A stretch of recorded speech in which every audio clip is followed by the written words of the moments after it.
আমরা বলে রেখে আমরা যতদিন বেঁচে থাকবো ততদিন আওয়ামী লীগের বিচার না করে আওয়ামী লীগের রাজপথে রাজনীতিতে দাঁড়াইতে দেবো না আমরা।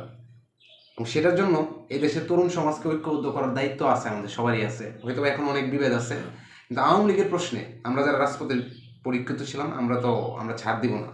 আমার কথা হচ্ছে ভাই, আওয়ামী লীগের যদি কেউ যেন দেশের মানুষ সুষ্ঠু ভোটের মাধ্যমে নির্বাচিত করে যদি ভোটে ক্ষমতায় নিয়ে আসে, আমার কোনো আপত্তি নেই, ঠিক না? কারণ বিএনপি যে রাজনীতি করতেছে, জামাত যে রাজনীতি করতেছে, গণ অধিকার, এনসিপি, প্রত্যেকটা পলিটিক্যাল পার্টি যে রাজনীতি করতেছে, সেই রাজনীতি তো ভাই দিন শেষে আওয়ামী লীগকে চিন্তা করার রাজনীতি, এটাও স্বীকার করতে হবে। দেশের মানুষ, আপামর জনগণ রাস্তায় নামছিল, জীবন দিছিল, রক্ত দিছিল একটা পরিবর্তনের আশায়, কিন্তু গণ অভ্যুত্থানের পরে সেই পরিবর্তনটা পায় নাই। এগুলো এখন আওয়ামী লীগ মাঠে ন্যারেটিভ ছাড়তেছে, আওয়ামী লীগ ফিরে আসার জন্য জান প্রাণ চেষ্টা চালাচ্ছে, সেটা জাতীয় পার্টির মাধ্যমে হোক, ইন্ডিয়ার মাধ্যমে হোক, নিজেদের মাধ্যমে হোক। আওয়ামী লীগ কোনোদিন ভালো হবে না। আওয়ামী লীগ বাংলাদেশ একটি অভিশপ্ত দল, এটাই বারবার ওরা প্রমাণ করে, ওরা এটাই বারবার প্রমাণিত করে যে এটা আসলে ওরা একটি সন্ত্রাসী সংগঠন।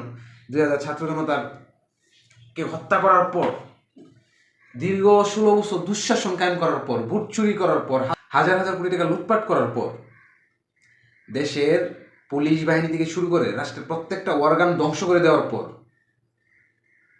ওরা এখনো বলে যে মেটিকুলাস ডিজাইন, হাপা আসবে রাজপথ কাঁপবে। মানে একটা মানুষ কতটা নির্লজ্জ হইতে পারে, আমার এটা আসলে বলার ভাষা নেই।